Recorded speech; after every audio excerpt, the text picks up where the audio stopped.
Hello everyone, how are you today? It's good to see you. You know, I've just been watching the video where poor Scruff was telling us about the bad experience he had in the park. Do you remember he was feeling very alone and afraid? And it was good to know that there was someone there who could help him when he was feeling so vulnerable. And of course he has Julie, who cares about him very much as well.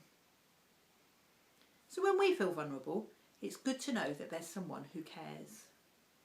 And Christians believe that God cares for us too, and that we can tell him if we're lonely or sad or afraid or unwell. We're going to be hearing more about that in our video today. And I'm also going to be saying a short prayer at the end, which you can join in with if you want to. Now in the New Testament, we can read lots of stories about people who met Jesus. And a lot of those people were vulnerable in different ways. I've been remembering some of the stories that we've heard in our other NISCU videos. And I thought it would be good to look at some of them again today. Do you remember the story that Julie and Scruff told us a few weeks ago about the man who couldn't walk? But he had some very good friends who helped him to meet Jesus. Let's watch a bit of that again now. Well, one day they heard exciting news. Jesus, the teacher from Nazareth, was in their town. Yes, their town. They had heard that he could heal people from all kinds of illnesses.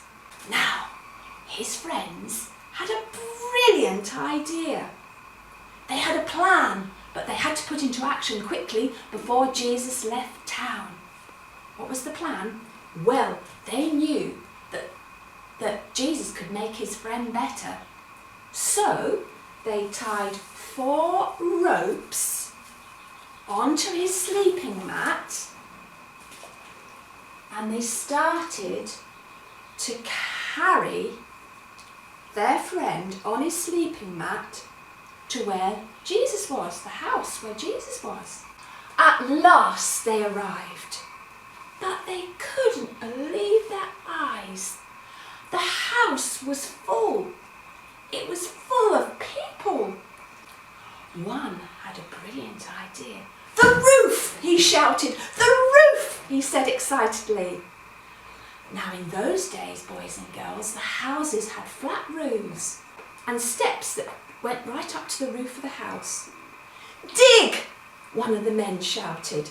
But before they could dig, they had to carry their friend up the steps very carefully.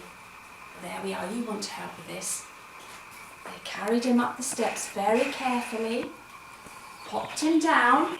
It was so dusty, but they did not care. It was so hot, but they did not care. They were determined to get their friend down to see Jesus. They made a big hole in the roof, an enormous hole in the roof. Then very carefully, you're going to help with this bit too. Right, here we go. They got hold of the ropes and they lowered their friend, who couldn't walk, on his sleeping mat, down, down, down, and he landed with a little bump right in front of Jesus. What did Jesus do? Jesus looked at the man. "All the bad that is in you has been forgiven," Jesus said, smiling. Jesus said to the man, "Get up and walk." Immediately, the man, he jumped up. He cheered. He waved. And he picked up his mat. And what did he do then? Yes, he jumped up and down like Scruff is now. Oh, he was so happy, he was so excited. What did his friends do? Well, his friends cheered. His friends jumped up and down. And the crowds, well, they were amazed. They said, "We've never seen anything like this before." So amazing, he was so happy. What did he do then? Well, I think he must have gone home. Yes, and maybe he had a big party with all his friends to celebrate. I love that story. That man must have felt very vulnerable, mustn't he? He couldn't walk, and he had to rely on his friends. And even when they lowered him down through that hole in the roof, I think he would have felt vulnerable then too. All those people watching, and he must have been worried that perhaps they'd be angry or maybe he would be hurt. But he didn't need to worry because Jesus was there. And Jesus spoke kindly to him and he healed him so he could walk again. That reminds me of another story. Do you remember Bartimaeus, the man who was blind? Let's hear some of his story again too. And he might have put his cloak on like this, wrapped it around himself, and perhaps he had a stick that he took with him so that he could tap it on the ground to work out where he was, find out the way to go, and also so that other people would know that he couldn't see. And Bartimaeus would go and find somewhere to sit, maybe by the walls in the city, and he would sit there during the day and he would beg for money and hope that somebody would be kind enough to give him some coins and he'd have enough to be able to go and buy food at the end of the day. So one day Bartimaeus was there sitting, begging by the city, and he suddenly heard the sound of a crowd coming. He wondered what was going on. And he said to somebody, "What's all the noise? What's happening?" And somebody said, "Jesus is coming." Now Bartimaeus had heard about Jesus. Lots of people had heard about Jesus, in fact, and that's why everywhere Jesus went, crowds would follow him, because they wanted to hear what Jesus would say and to see what he would do. And Bartimaeus knew that Jesus had been out and about in the villages, and for some people he had been healing people who were sick. And so Bartimaeus thought, perhaps I could see Jesus, perhaps he could help me. And so he called out, "Jesus, Jesus, can you help me?" Now some people in the crowd were very angry about this, and they said, "Shush, be quiet, be quiet." But Bartimaeus cried out even louder, and some people got even more angry. But then everything went quiet, and Bartimaeus heard a voice saying, "Who is that calling? Bring him to me." And now people in the crowd changed what they were saying, and they said to Bartimaeus, "Cheer up, he's calling you. Come on, we'll help you." And they helped Bartimaeus. He got up, he just left his cloak where it was, and he got up and they helped him go to Jesus. And Jesus said to Bartimaeus, "What is it that you want me to do?" And Bartimaeus said, "I want to see again." And you know what Jesus did? He said to Bartimaeus, "Go, you can see, I've healed you." And that's what happened. Amazingly, Bartimaeus opened his eyes and he could see. Just imagine what that must have been like for him if he'd not been able to see for such a long time. And from then on, Bartimaeus followed Jesus where he was going and listened to all the things that he was saying. Wow, I think that's an amazing story. And you know, as well as being blind, I think Bartimaeus would have been vulnerable in other ways too.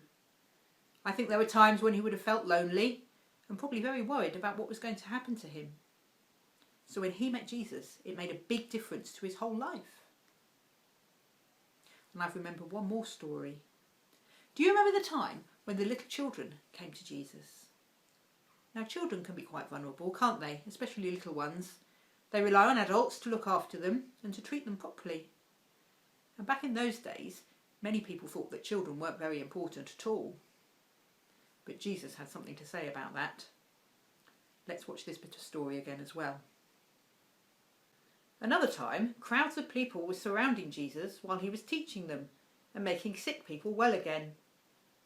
Some mums and dads had brought their children, hoping that they could see Jesus too. Some of the disciples said, "Jesus is much too busy to see children. Take them away." The children and their families were sad that they wouldn't be able to see Jesus. When Jesus heard about this, he told the disciples that they were wrong. He said, "Let the little children come to me." Then he talked to the children and placed his hands on them to bless them. Jesus said again, anyone who really wants to know God needs to become like a little child. So I think we can see from these stories that Jesus met all kinds of people and that some of them were quite vulnerable. And he took time to talk to them, to understand them, and he showed them that he cared. And Christians believe that God cares for us too. And if we feel vulnerable in any way, then we can tell him and ask him for help. So now I'm going to say a short prayer. And if you want to, and if you agree with the prayer, then you can join in by saying Amen at the end. Because Amen means I agree. And if you don't want to join in today, that's fine. Perhaps you'd just like to think about a time where maybe you felt a bit vulnerable and perhaps someone who was there to help you. So now I'm going to say the prayer.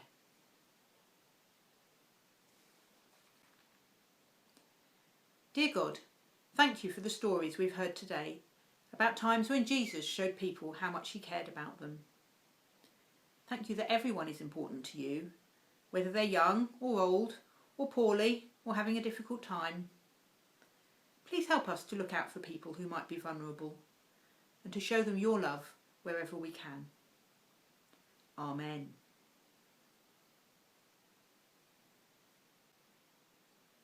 Well, that is the end of our video for today. And now I'm going to go and do some shopping for my friend. Because she gets quite poorly sometimes and she's had to stay at home quite a lot recently just to be extra sure that she stays safe. And that's one way of helping people who are vulnerable, isn't it? But you know, there are lots of other ways too. Why don't you think about that today? And I'll look forward to seeing you again soon. Bye.